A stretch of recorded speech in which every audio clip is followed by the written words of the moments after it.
Okay, we're going to talk about foreclosures today, and foreclosures have 4 steps. You've got the default. You got to be 3 months behind on your foreclosure, the lis pendens, the notice of sale, and the actual final auction. So let's talk about them one at a time. So the default.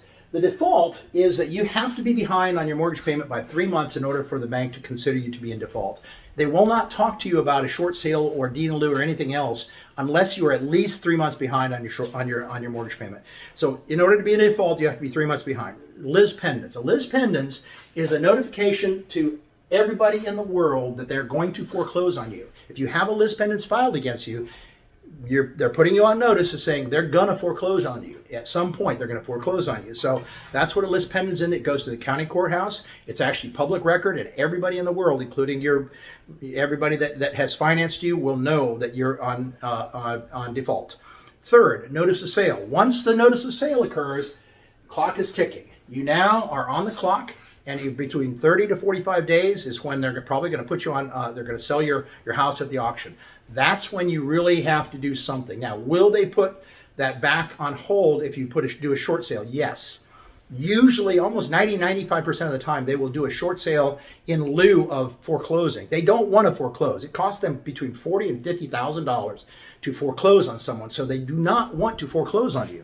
That's one thing that you got to understand, that foreclosure is not the best option for the bank, even though sometimes they make more money, sometimes they don't. It just depends on the attorneys. So what do they want to do? They don't want to come after you. So the one thing about default, once you become in default and you have a lis pendens file, if you try to do a short sale, which is the best option, they will want everything from you. They're going to want to have your tax returns, your latest bank statements, everything. They want to know exactly what you have, and they will search and try to find every nickel that you have. They will not do a short sale if you have enough money to be able to pay the mortgage. In fact, so if you have that money, if it's of record, you better not actually have it available, because they will find it. Okay, so default means that you have to be unable to pay your mortgage payment. All right, so a lis pendens, when they file the lis pendens, that is just basically putting the world on record that they're going to file foreclosure proceedings against you, and your second mortgage lien holder is going to start coming after you. Everybody that has an interest in that house is going to come out of the woodwork and start coming after you. If you have any mechanics liens, they're going to come after you. All the people are actually going to come after you. Okay, so here's the 4 options that you have. You have actually 3 options, 4 instead of 4. You have the short sale, you have a DIL or a deed in lieu, and then you have foreclosure. Those are the 3 options. And the worst one, of course, is foreclosure. Foreclosure means you're going to end up with a bad ding on your credit for probably 7 years. And that doesn't tell the whole story, because what they do is, in order to prolong that, is one creditor will sell the deed or the financial paper to another creditor. Well, that resets the clock for another 7 years. So you actually could have that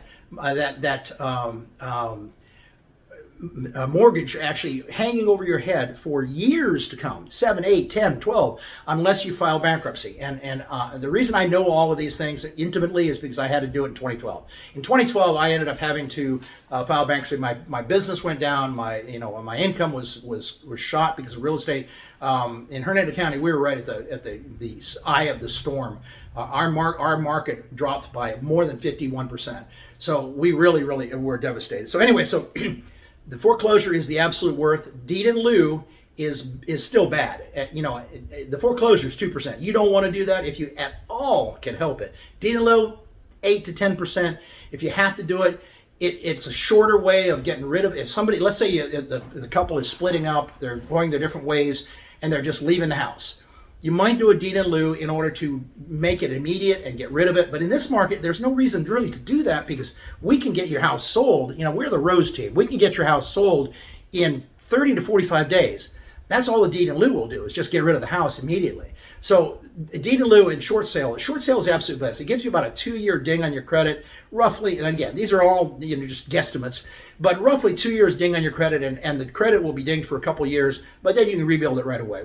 I've seen people that have gone through short sales rebuild their credit in literally 1 year, in 12 months. So it's something that you can do. So the best option is a short sale.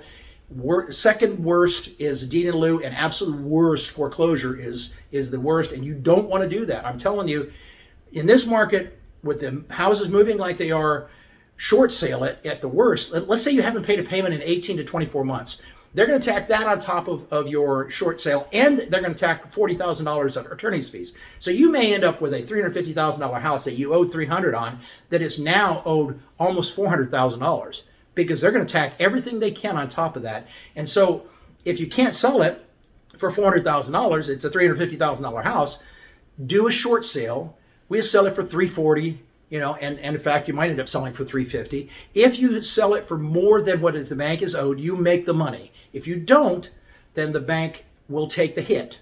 So a short sale is something where the buyer, or the seller, may not walk away with any money. You may not walk away with any money at all by law unless the bank is paid in full, and they tack on attorney's fees and penalties and all of the interest and on and on and on. So the bottom line is, the probability is you're not going to walk away from anything. In fact, though, with a short sale, they may give you walking money. One of the things that banks are doing now, in order to recover the property intact, they will pay people $3 to $5, $10, I've seen $15,000 moving money in order to get out of the house and leave it broom clean. Now, that said, they won't give you the money until the house is inspected and it's in good condition. The cabinets are still intact. There's nothing wrong with the plumbing. They will inspect the house, but they do. They'll pay anywhere from $3,000 to $15,000 moving money. So that's the best way. So honestly, short sale is the best way to do it. Foreclosure is the absolute worst. You don't want to do a foreclosure unless you absolutely have to. Hope this has been informative. This is Ray Rose from Realty One Group Skyline, and my number is 352-797-9797, and my email address is rayprose@gmail.com, RAYPROSE@gmail.com. Thank you very much. Again, please call me if you have any questions at all. I'm happy to help.